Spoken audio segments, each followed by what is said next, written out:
O amor é a marca do verdadeiro discípulo. Jesus nos ensinou a amar, não apenas com palavras, mas com atitudes. Amar uns aos outros como Ele nos amou. Cuidar é enxergar o outro com compaixão. É estar presente. É dividir o peso da caminhada. Fomos chamados a cuidar uns dos outros. Há dias em que a fé enfraquece. Nesses momentos, uma palavra pode renovar forças. Deus nos chama a encorajar uns aos outros. O perdão liberta, cura feridas, restaura relacionamentos. Assim como fomos perdoados por Cristo, somos chamados a perdoar uns aos outros. Nem sempre será fácil, mas o amor cristão permanece. Suportar é escolher ficar. É caminhar juntos com graça e humildade. Somos chamados a suportar uns aos outros. A verdadeira comunhão nasce na verdade. Quando confessamos, a graça de Deus nos alcança. Há cura quando caminhamos na luz, confessando nossos pecados uns aos outros.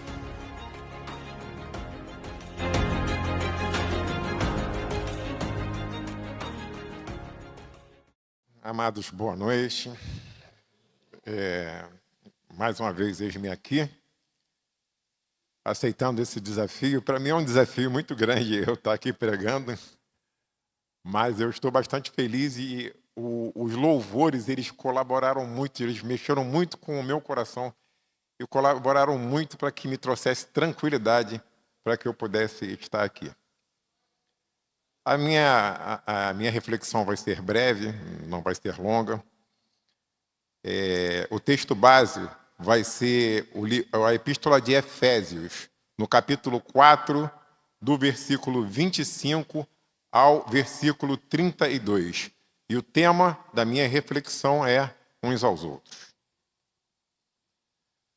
Efésios 4, no capítulo 25, a palavra de Deus diz o seguinte: por isso, deixando a mentira, fale cada um a verdade com o seu próximo, porque somos membros uns dos outros. Irai-vos, mas não pequeis. Não se ponha o sol sobre a nossa ira, nem deis lugar ao diabo. Aquele que furtava, não furte mais. Antes, trabalhe, fazendo com as próprias mãos o que é bom, para que tenha com que acudir ao necessitado. Não saia da vossa boca nenhuma palavra torpe, e sim, unicamente, a que for boa para edificação, conforme a necessidade, e assim transmita graça aos que ouvem. E não entristeçais o Espírito Santo, no qual foste selado para o dia da redenção. Longe de vós toda amargura, e cólera, e ira, e gritaria e blasfêmias, e bem assim toda malícia. Antes, sede uns para com os outros benignos, compassivos, perdoando-vos uns aos outros, como também Deus em Cristo vos perdoou. Amados, a palavra de Deus, ela sempre traz um aproveitamento. Independente da situação em que nós estamos, a palavra de Deus sempre vai trazer um conforto para nós. E esta passagem, qual é o aproveitamento que nós conseguimos tirar dessa passagem? Eu destaquei algumas palavras-chave dentro dessa passagem. Abandonar a mentira e dizer a verdade. Não pecar. Controlar a ira, porque a ira nos induz ao pecado. Parar de roubar. Trabalhar com empenho e honestidade. Usar a boca para edificar e confortar, e não usar a boca para insultar e vulgarizar. Ajudar aos necessitados, não entristecer o Espírito Santo de Deus, ser bondoso e ter compaixão, e perdoar como Deus perdoa em Cristo. Queridos,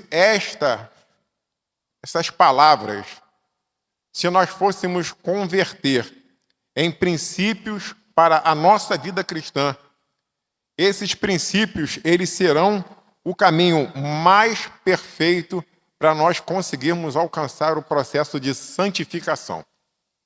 Seria o caminho mais perfeito. O tema uns aos outros, eu quero convidar a igreja a falar a respeito, um breve comentário a respeito da igreja primitiva. A igreja primitiva, no começo de sua história, ela passou por vários momentos difíceis. A igreja primitiva, ela sofria com pressões externas e ela sofria também com conflitos internos. As pressões externas, elas se davam em virtude da perseguição romana, elas se davam em virtude da pressão e a hostilidade judaica, e ela se dava em virtude do status de ilegalidade. Como é que isso funcionava naquela época? A perseguição romana se dava porque o romano, as leis romanas, elas exigiam um determinado comportamento do cristão, que era tratar o imperador como um rei, era se curvar diante das estátuas, e o cristão, ele não aceitava esse tipo de lei. O cristão, ele se curva e ele obedece somente a um, que é Jesus, Filho de Deus. E isso acabava trazendo um problema sério. Por quê? Porque a desobediência da lei fazia com que os romanos perseguissem os cristãos. E a perseguição, por vezes, se dava em prisão, flagelo e diversas vezes em morte. Nós temos aí a história do Coliseu. O Coliseu hoje é um lugar de visita, é um lugar popular. Mas se nós formos pesquisar os fundamentos do Coliseu, nós vamos perceber que o Coliseu foi um dos lugares onde os judeus sofreram os maiores massacres. Só que existem estudiosos que dizem que o Coliseu, por vezes, ele merece também ser considerado um lugar santificado. Por quê? Porque o crente, no momento da aflição, ele ora. E nós chegamos à conclusão, na quantidade de oração que foi feita naquele lugar. Muitos dos judeus, eles se entregavam à morte, preferindo não negar a Jesus. Era um sacrifício voluntário. Era muito fácil, bastava ele negar a Jesus que ele se livrava daquela tormenta. Mas ele preferia ser fiel ao Senhor e se entregava à morte. Então ele sofria com a perseguição dos romanos em virtude da lei. Ele sofria também na perseguição dos romanos, porque naquela época existiu um sujeito chamado Nero. Pensa num homem ruim. Pensa num homem ruim, mas ruim mesmo. Agora pensa num homem mais ruim do que esse ruim. Foi aprendiz de Nero. Ele foi aprendiz de Nero. Nero foi um homem que ele foi um tremendo perseguidor de judeu. A história nos revela que Nero, de fato, botou fogo em Roma. E qual foi o objetivo de Nero colocar fogo em Roma? Os imperadores romanos, eles tinham o hábito de construir legados, que eram para que as pessoas falassem, aquilo ali quem construiu foi o imperador fulano, aquilo ali quem construiu foi o imperador ciclano. Só que chegou um momento que não tinha mais nada para construir. Então Nero, posso chamar de maldito? Então Nero, ele resolveu fazer o seguinte, ele botou fogo em Roma. Ele preferiu destruir para depois ele construir de novo e ganhar louros com isso. Ocorre que o fogo perdeu o controle e acabou queimando coisa demais. E qual foi o caminho que Nero fez? Falou que aquilo foi uma sabotagem dos cristãos. Então, aumentou a perseguição dos cristãos. Da parte dos judeus, os judeus eles tinham uma oposição, porque os judeus achavam que os cristãos eram uma seita que distorciam a cultura dos judeus. E da parte legal, é pela mesma razão do começo da história. E considerando que eles eram desobedientes à lei, o cristianismo ele era considerado uma religião fora da lei. Então os cristãos eles sofreram muito com perseguições externas. Só que, pasmem, que os maiores problemas dos cristãos não foram os problemas externos, foram os problemas dentro da igreja. Os cristãos eles tinham um problema muito sério em conviver com o seu próprio irmão. A dificuldade dos conflitos externos, elas se davam. Por quê? Porque o cristianismo ele foi destinado para todo mundo e para todas as nações. E aos olhos de Cristo, todos devem ser tratados iguais. Acontece que, numa reunião cristã, tinha a presença de pessoas de nações diferentes, culturas diferentes. Isso acabava trazendo um conflito dentro da igreja, acabava trazendo um conflito dentro da congregação. Por quê? Porque o judeu ele não se dava com o gentil. Dentro da igreja se reuniam miseráveis e ricos, senhores e escravos. E naturalmente acontecia o seguinte: essa salada de fruta, essa mistura de culturas, ela acabava trazendo um problema para dentro da igreja. Por quê? Porque muitos deles exigiam privilégios, exigiam tratamentos diferenciados. E dentro de uma lógica, não dentro da razão, mas dentro de uma lógica. Porque o judeu ele bradava que eles eram o povo escolhido de Deus. E o gentil jogava na cara deles assim: mas vocês rejeitaram o Messias. Os escravos e os senhores era muito complicado, porque se um senhor chegasse na igreja e um escravo tivesse sentado nas primeiras cadeiras, ele chegava e falava: levanta para eu sentar. A lei dava esse amparo para ele. Mas aos olhos de Cristo, todos merecem o mesmo tratamento. Então acabava tendo conflitos internos. E viver dentro dessa comunidade começou a ficar insuportável. Diante disso, os mestres da igreja, eles começaram a escrever cartas com o objetivo de dar orientações às suas igrejas, que era para que apurasse qual seria o comportamento deles diante das perseguições e quais seriam os comportamentos deles quando estivessem com seu próprio irmão. Daí foi escrito as epístolas. Queridos, a reunião das epístolas, ela é o manual mais perfeito para a vida cristã. O manual mais perfeito para a vida cristã seria a reunião das epístolas. Uns aos outros, ele é o tema principal do Novo Testamento. Esse é um termo que aparece muitas vezes no Novo Testamento, mostrando como deve ser o nosso comportamento dentro do corpo de Cristo. Queridos, eu falei dentro do corpo de Cristo, eu não estou falando dentro da casa de Cristo. O corpo de Cristo é o grupo que nós passamos a pertencer no momento que nós resolvemos aceitar Jesus como nosso Senhor e Salvador. Então, haviam essas divergências. Uns aos outros, na verdade, ele é a essência da vida cristã. E quais são os pilares de uns aos outros? O amor e a aceitação, que é o fundamento de todas as coisas.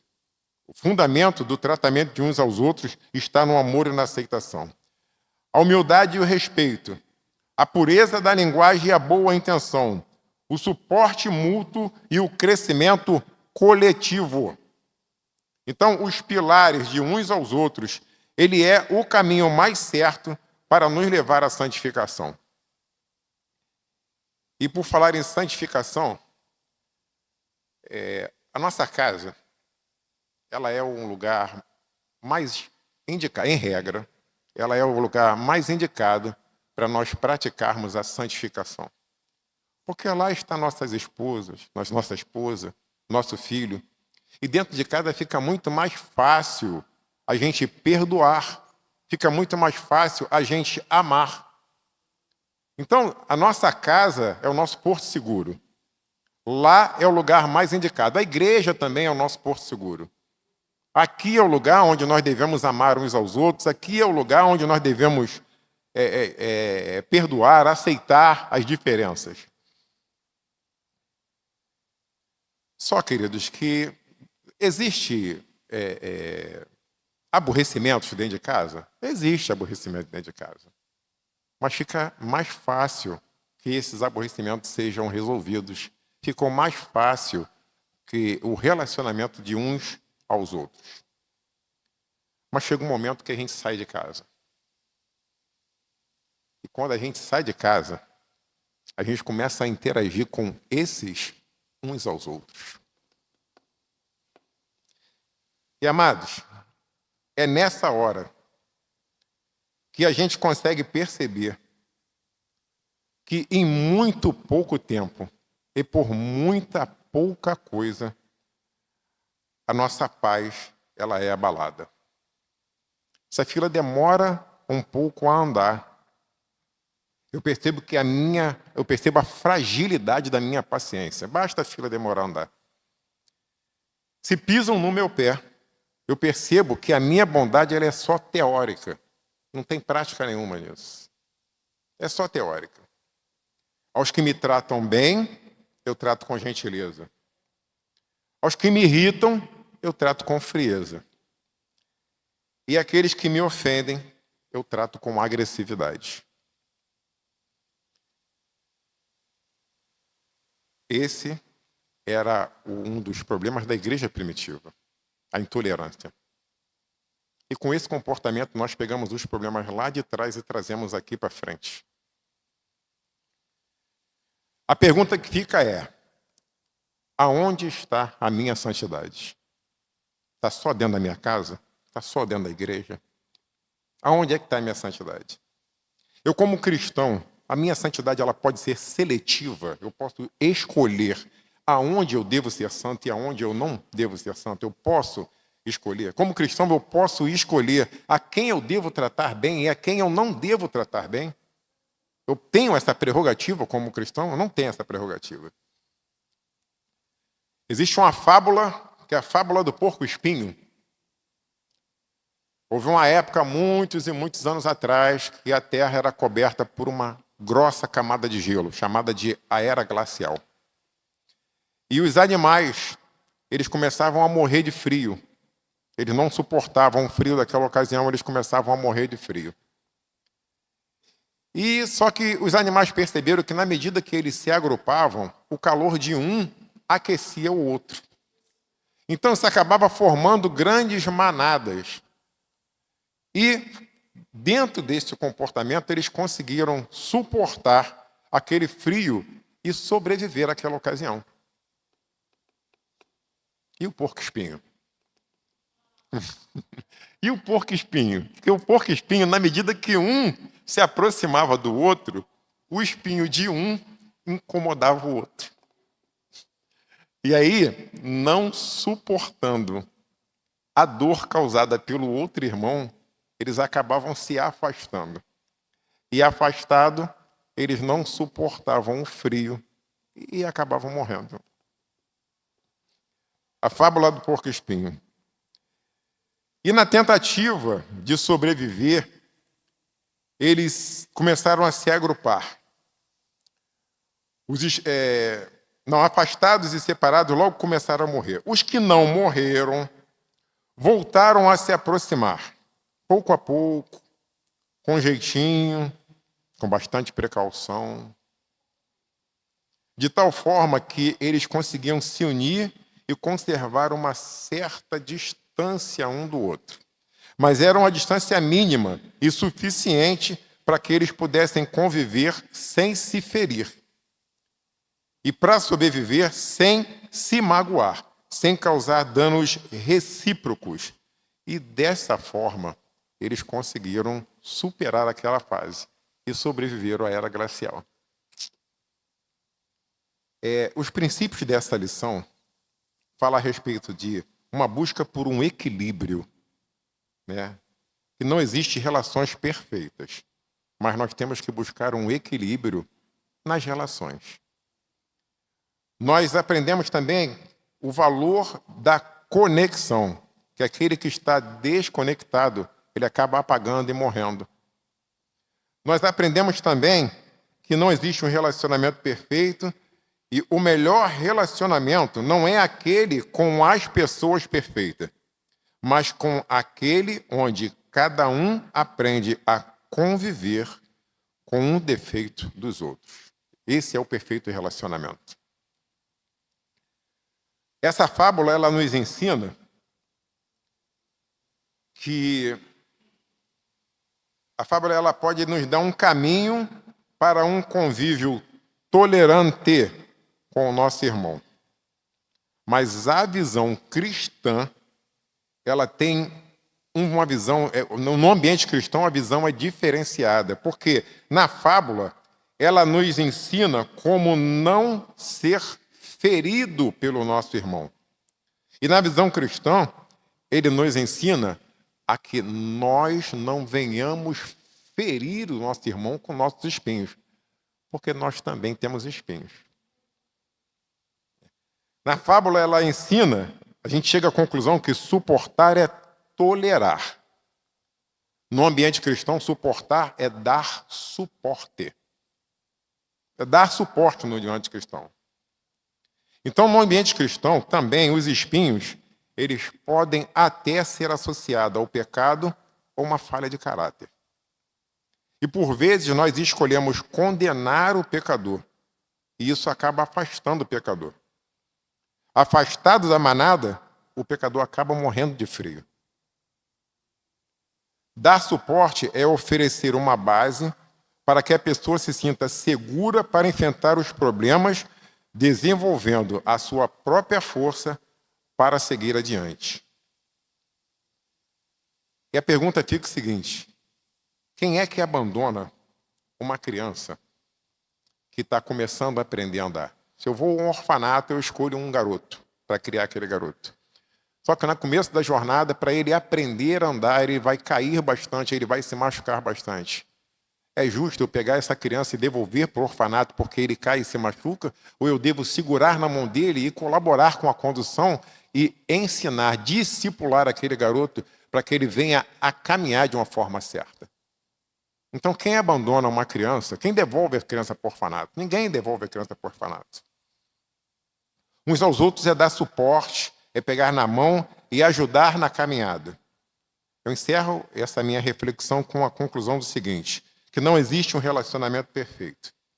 A igreja ela cresce de forma saudável quando cada cristão não vive para si, mas vive para Cristo e para os outros irmãos. Viver uns aos outros é viver o evangelho na prática e não na teoria. É praticar o evangelho de Cristo.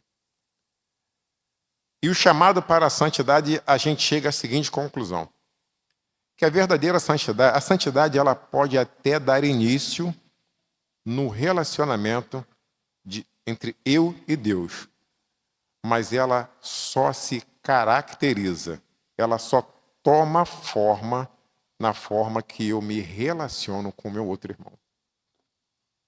Amados, eu fico muito grato pela oportunidade de ter pregado mais uma vez aqui na minha igreja. Pastor Edgar, muito obrigado. Eu estou muito feliz por estar aqui. Muito obrigado. E eu encerro aqui minha pregação. Agradeço a todos. Muito obrigado.